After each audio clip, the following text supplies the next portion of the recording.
Hello and welcome to the Front Row Back Row podcast, a show started by two physical therapy school classmates who sat in very different sections of the lecture hall. We cover topics that help you start, build, and grow your physical therapy practice with your hosts, Dr. Owen Campbell and Dr. Brian Wolf. Hello and welcome to the Front Row Back Row podcast. I am your host, Dr. Owen Campbell with Simplify Motion Physical Therapy in Phoenix, Arizona. And with me, as always, is Dr. Brian Wolf, owner of Evolution Physical Therapy in Stamford, Connecticut and Long Island. And I think you're in Darien too. You'd have to, I forget the, I just Yeah, that's all good. Connecticut and New York, just go easy. I like your sexy invoice or your the sexy New York part. That's your sexy library intro. I know. Very So, different. yeah, when you're recording in a public library between patients because your home is 30 minutes each way. Yeah. So if the listeners out there hear it be a little bit echoey, that is why I am using the resources of the Greater Phoenix Public Library. Yep, exactly. And you know, when I normally talk, I'm all hyped up. And you'll get way more echo if I talk louder. So it's just gonna have to talk like this. We're gonna have one Oh of those no, sexy podcasts. it'll One be of those weird explicit. talk. Nice. It'll have the E on Apple Podcasts. Exactly. Nice. All right. So speaking of E, we're talking about expense planning. Huh? See what I did there? Oh, no. So the topic of today's conversation is going to be about expense planning, and we all know that there's two different ways to make more money as a business. You either get a bunch of revenue, right, or you get lowering your expenses. So obviously you need revenue in both cases, but the business owner who tries to outrun a big expense sheet by just getting a bunch of revenue, that's one way of doing it. Or you have the cost cutter, the penny pincher, micromanager who really looks at the expense side of it. And obviously, you kind of want to be somewhere in the middle, right? You want to have good revenue growth, but you also want to control those expenses. So what we're going to do, and this kind of stems from a question I had for Brian. I've done 6 months now in my business. I now have low overhead, right? It's because I'm mobile. So all I have is what I fit in the back of my car and I take to patients. I don't have employees. I don't have some of the stuff that I don't take insurance. So I don't have a documentation system I have to pay for, billing, all that. And I say, okay, Brian, how do I spend my money? Right? I have money that I can actually deploy. And of course, we've talked on this podcast a lot about marketing, but there's a lot of other ways that we can look at our expense lines and say, okay, what's important, right? Because it's kind of like in a house, right? If you don't pay for the plumber, the house isn't very good, right? But if you decide you want to have gold curtains everywhere, also expensive, but maybe not as necessary and won't get you living in the house, right? So these are the kind of questions I had for Brian of like, if I have this money now, what do I spend it on? And then, of course, later on as I grow, I'm sure there'll be a lot more questions than answers. So uh, this is what we're going to talk about today. And Brian, I really want to know, just answer my dang question. Like, what should I spend my money on? I have a few $1,000s now that I don't have to deploy to my own personal finances. What do I do? Yeah, I mean, I think this is where we've talked a little bit about marketing, and again, Owen, again, full transparency. These are real life issues that you go through, right? And so Owen and I were talking. He's like, "Hey, I'm going to go to this library to do the podcast today, so that." And again, he's like, "So I don't have to spend gas running back and forth, but also more importantly, the hidden expense there is your time, right? Like your time having running back home and forth, like and not being able to do." Patients is a hidden expense. So there's also hidden expenses too. So I think like it just spurred my thought process of like, you're already, Owen's already seeing the angles of how to think more efficiently. And that's what happens when you become a business owner. It's just like, you're like, hey, I have to think about not only how can I make more money, but how can I limit my expenses? And I think that, I kind of talked about this like 3 tiers of expenses. And I kind of think of expenses, maybe it's not 3 tiers of expenses on, maybe it's 3 buckets of expenses. That's probably the better way to put it, because I think that there's kind of like 3 buckets of expenses, and then all of them vary in expense, right? How big they are. And I think it's kind of finding that combination of what makes sense. For me, the 3 buckets are, what are my overall like money making expenses? Like these are expenses that I am using that are going to basically make me more money. So Yeah. Marketing budget is a big example of that, right? Or like networking events. These events are for me to make more money. Um, Other expenses and buckets I look at as like cash flow expenses. So what are ways that I'm spending money to optimize cash flow? And what I mean by that is it's not necessarily make me more money. It could be technically to do like a great example is what you're doing right now. Like going to the library, maybe it's not an expense, but like it's expense in some capacity, but it's streamlining you. So from that Mhm. perspective, like it's an expense that's worth it because it's going to make you more efficient. And then the Mhm. last one is asset growing. So like how are we growing the overall business to make it worth something? So from a Mhm. perspective, you want to like sell it. So I think it's important to think of expenses in those three buckets to a degree. And Mhm. so what I would do is really in the beginning, you're going to want to focus a lot more on the overall, like if you're in your position, overall money making expenses and the cash flow, because like Okay. asset will grow probably like the first asset expense is when you hire your first employee, Mhm. because that person, that asset expense, like that's where when somebody asks me like, should I bring on a front desk person? Should I bring on that? Like if you can bring on like a virtual assistant, Mhm. that can streamline your schedule so you can make more money that way, and then you can keep your expense really low. That's a really creative way to do that and optimize your schedule, right? And so you Okay. can do that. And then that's something. So kind of go back to your original question, and I can get off topic here real fast. For you in particular, where you are in your stage, the first thing I would do is put more money into marketing. I would put Yeah. more money into getting more patients, right? And And I that's would, and the yeah, go I ahead. think we talked a lot about like customer acquisition costs, Yeah. and you think if you can, especially with the golf program we highlighted earlier, but also even if it's just sponsoring a golf tournament or I don't know, handing out flyers, uh, those things tend to be, if you look at them as an investment, and I put $100 into something and I get $1,000 out, which maybe 5, 10 visits, something like that, that's a no-brainer, right? Um, and especially when I don't have other people. But so that's where I think that customer acquisition cost or cost of acquiring a customer comes in. And obviously, you want to hit home runs every time, but there'll be times where you got to lose it. So that's where I was thinking the answer would go to. Yeah. Um, but now you're making me think. Okay, well, how can I streamline? Yeah. Right? But that's good, dude. Like you're thinking about that, right? So like to be honest, this is why social media is such a good thing to crack. And I'll explain something that I would like for me, one of the things that we're trying to do more of is coach business owners into how to understand their own marketing and where their marketing lies and their efficiency, right? Because so many people, there's two steps. I don't know, there's more than two steps, but I would say the two major steps that I see people faltering at Mhm. is they're getting better at the first part. Okay, now I know how to. I'm spending money on acquiring customers. I'm acquiring customers. I'm acquiring customers, and then they're kind of like missing that second step, which is like how to get over the hump of okay, now I can bring on more employees or I can scale. And if I'm trying to scale, those problems become different, and that's where efficiency is super key. Mhm. Because if you can be more efficient, then what it allows you to do is be more creative and basically just moving money around. Like that's what I do now. I just start like Mhm. moving money around. I'm like, well, if I want to do this now, it means I just have to stop doing that. And it means like again, and to the point of the two ways you make more money is one by making more money and bringing more money in, or cutting the expenses, which increases your profit margin. Mhm. So basically, what we're talking about is the differences between the two buckets. Because some people might be like, to your point, like, well, yeah, make more money or make more money. Like, what the two different buckets are the same. The make more money is the overall gross revenue. The second bucket is how to optimize profit margin. So if Yeah. I'm making, let's take the numbers, make it really round. If I make $10,000 Mhm. and I'm spending $9,000 in expenses, there may be different programs that are easier to implement that will lower those expenses to $8,000 overall, meaning you can Mhm. condense some stuff.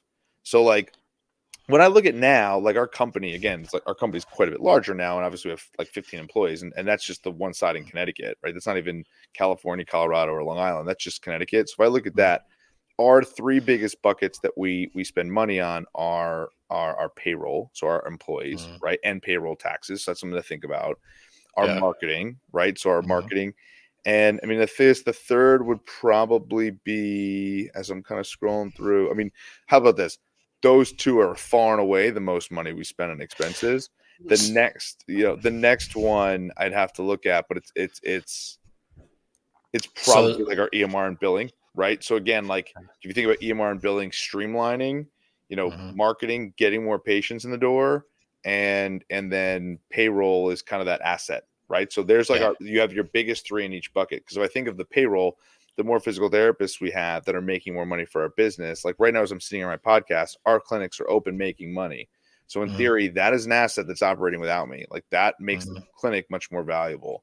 So if you're somebody who's listening to this that eventually wants to sell their practice, you got to get out of the clinic. Otherwise, it doesn't matter, right? If Yeah, you're in the fight, so you got to take that next step if that's something you want to do. well, that's it. If I'm an investor, you're way more valuable if all I do is change the name on the bottom of the letterhead as opposed to having to come in there and do it all myself. And Exactly. I think you bring up a good point. This might be something I want to throw back at you. So we talked about the three tiers, right? So Mhm. increase revenue or get that marketing, get more people through the door, streamline or decrease how much you're Gotcha. doing with the expenses. And then you touched on assets, which we'll get to more. But would you rather have a $10,000 revenue, $9,000 expenses, or if there's something that would streamline so much but it would also cost you revenue, would you rather decrease what you're getting in revenue with a more streamlined product, right? Like what would be a situation where you would say, okay, one's better than the other? Dude, I think this is an awesome question. And I'm actually going to trace this back to a little bit more of a philosophical answer. I think it just Okay. particularly matters on the person, right? Okay. Like for instance, what I'm doing with Evolution and what I'm doing with my partner Mike is essentially growing a gross revenue where like the margin might be smaller than say, Mhm. something it could be with individual, but the number of the gross revenue we want to be quite a bit larger. So like Yeah. a profit margin, if you're to your point, Elon Musk, right, is thinking about Mhm. profit margin, but I don't think he's hurting on profit margin, right? So if his Mhm. profit margin is 10% at $1 billion, he's Yeah. doing real well, right? Like he's Yeah. doing really well. Versus if your profit margin is 10% at 100 grand, that Mhm. means you're only making 10 grand a year. And so that's where it's tighter. So I think more so what I think is important for people to understand is like, where do you want to take your business? Right? Where do you want to go? Yeah. Do you want to, because I think a big one for most people is if you think to yourself, like the hardest part in my mind of scaling a business is Yeah. managing people and creating culture. And that's what's going to be the asset. So I know I have a friend of mine who runs a mental health practice. He's a very awesome therapist who does that. Dude's making 300K a year just himself. So Mhm. like for him, he's just like his whole thing is I'm going to collect as much money as I can. I don't have Yeah. any overhead other than like my rent, and I can Yeah. do stuff online. And I'm just going to put money away, and I'll be retired by 45. Like that's his goal. And I'm like, that's cool. Like to your point, like that's good for him. For me, that wasn't my goal. I wanted to do something a little bit bigger and help more people, and wanted to try and do something like where I could sell it eventually and try and innovate. And that's what I'm doing. So I don't think Well, either answer is wrong. I think it's more aligned to what your goals are. and that's what I think the question really stems from is if you want to be a company of one, decrease the expense, maybe don't work so hard on the revenue because you're not trying to keep the snowball going, right? You're not trying to keep building and building and building. And then eventually when you sell it, yeah, you'll start cutting expenses. But it's different strokes for different folks, right? Yeah. There's some people listening to this that just want to be like your friend where they have a very good salary, don't have to pay much, and just keep enough so that your schedule's full. Yep. Other folks want to take over the world, or in our world, they want to help as many people as possible in the best way. So, I think that's kind of an important thing to look at, Yeah. I because think if I'm making an expense decision now as a single therapist, do I flood into marketing knowing I'm not going to make that much money in the next year or two because I want some 4 or 5 clinics, or do I choose, okay, it's working for me, so let's just streamline expenses. It's a great question, dude. And I think that's exactly how you can evaluate your expenses, right? Like, where do I want to be going? And I love the answer. I ask all sorts of PTs, all sorts of questions like this, like, what's your 5 or 10 year plan, right? What's your 5 or 10 year goal? Because it gives me some insight into what they're doing. And I Mm-hmm. think, the cool part about what we're doing here with this podcast is it's one of those things where we can help people with those decisions and make better. The biggest thing about something like what we're doing right now is helping Mm-hmm. people make decisions faster. That's how Yeah. you win. Because if I can make a decision, the real idea behind entrepreneurship in any capacity is if you're perseverating on an expense, like, I don't know, should I cut this cost? Should I do this? If you make the decision today, I promise you, you'll be better off for it tomorrow. The Mhm. difference is if you make this decision, a year from now, that's when that delays growth in either one of Yeah. those sectors. So I think more so it's figuring out what you want to do, saying, okay, this is the direction I want to go, and then ultimately you can just dive in either direction. But again, I think that's where I think ultimately the next piece of that, to your point, is if you're somebody who's just an army of one and I want to grow like that, really Mhm. optimizing your expenses for cash flow is going to be important. And on the flip Mhm. side, if you're somebody who's like, hey, I want to really have 4 or 5 clinics, I think you really want to dump more stuff into asset growth.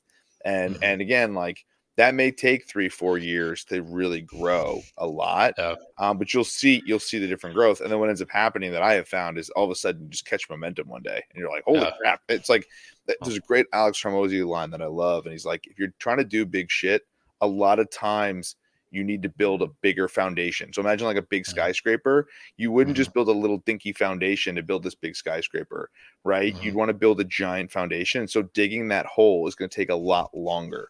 And I love that analogy because I think I'm like, yeah, that's exactly what it's like. It's like if you're going to create a much bigger asset, you're going to need to create a bigger hole and a greater foundation first. So you're just going to need to put in a little more work, and it's just a delayed Yeah. satisfaction.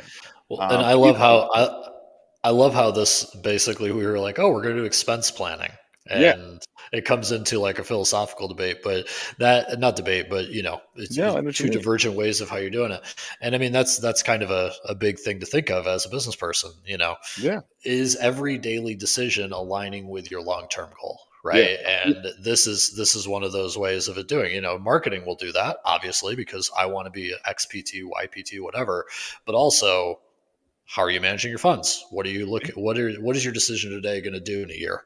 yeah. So, Actually bringing it back to the expenses, the one thing I would do is just say, let's go into the philosophical, like, of those two people. And we didn't even write this mhm. down in the pre-show as like to what we would do. So I'm going off script already, behind the curtain, going off script. In terms of It's one thing I okay. would say is I would say if you're going to be an army of one thing Mhm. that I would definitely do is I would try and outsource as much as possible.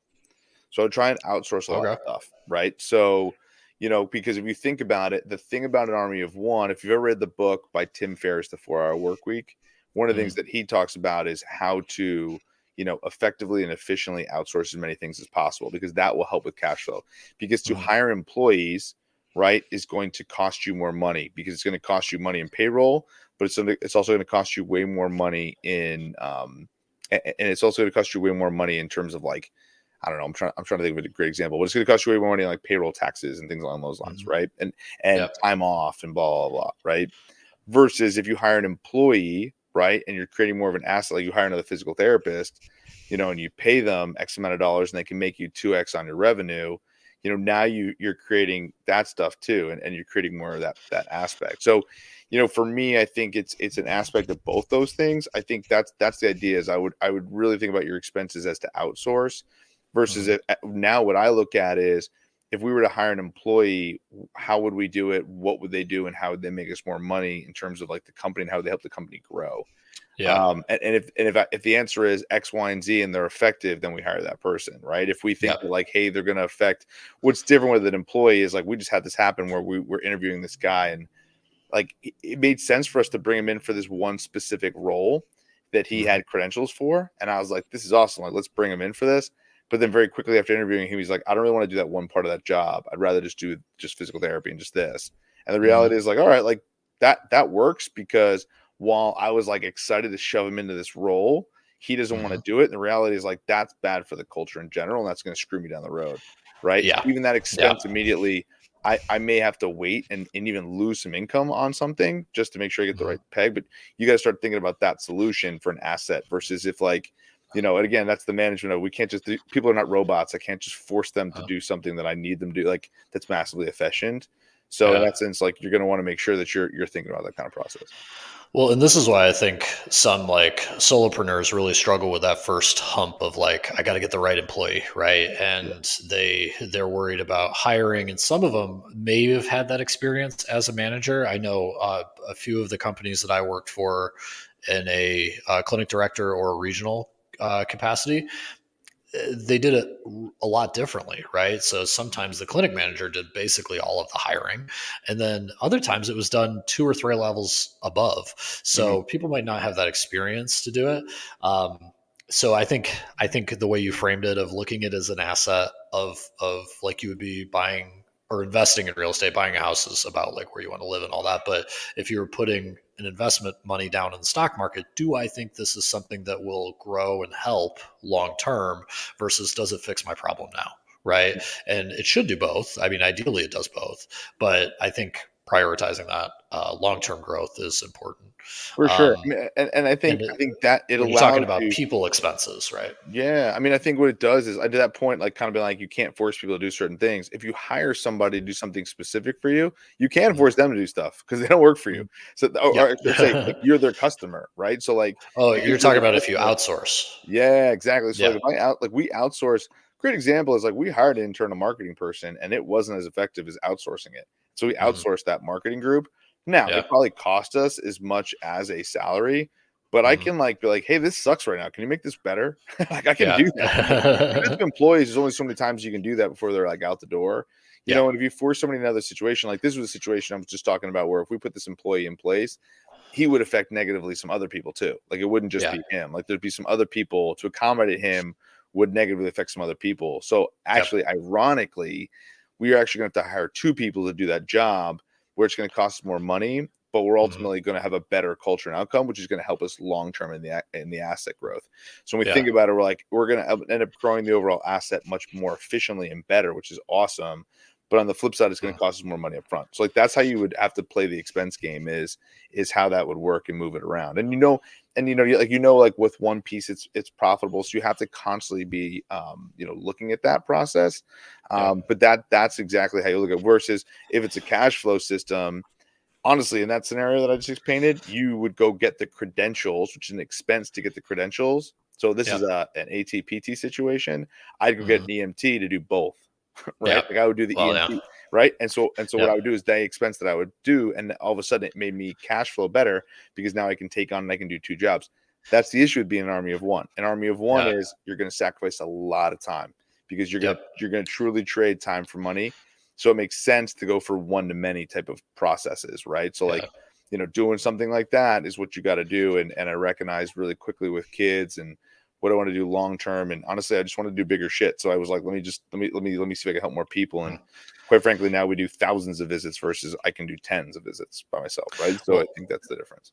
and I think that's important. Like when you look at the way listening to you talk and listening to how you're talking about people and how this person would affect that, and then if I outsource this, what's the personality clash is going to be, or how do I instruct this person if they're outsourced versus somebody who I have to share a break room with, all of these really but it's all about that's all coming into managing an expense. It's just this is why it's so challenging. And like you said, when you grow, you have to be good at managing people. Yeah. Whereas when you're a solopreneur, you're just basically looking for who can I pay the least amount of money per hour and get the best result. I think you really do have to shift gears when you grow doing that. Yeah. Or you just take it all on yourself and then you're working in the business, not working on the business. Yeah. So all of this comes into expenses, talking about not just money. How much do I have to pay this outsource guy, or how much do I have to put up with, pay a in-house person, but what are the time costs, right? What are the emotional costs? What are the anxiety costs that take you away from the stuff that we talked about in the beginning of marketing, getting your place out there, building, growing? So when we talk about expenses, I think it's really important for anybody listening to this to understand we're not just talking numbers.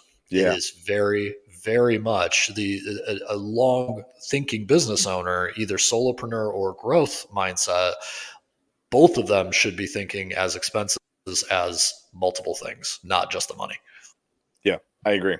I agree. And I mean, honestly, you know what? Oh, we just kind of thought about another episode we should do, is the stuff about management, because I think managing, we're talking about managing expenses, but managing people, which is the biggest expense that we have at Evolution, right? Is our physical therapy is a very, very heavy employee based business. So Mhm. because of that, we need to be taking care of our biggest expenses, our employees. And so it was the number one thing that I did not realize was the most important thing was management of Uh, people. I think because you have, funny enough, the- you have more experience in that than I I do. went the other way around. So I Exactly. got I went through the managing people part Yes. quickly because someone else was the entrepreneur, right? Yeah. So I love hearing you say that because I could talk managing people, right? Exactly.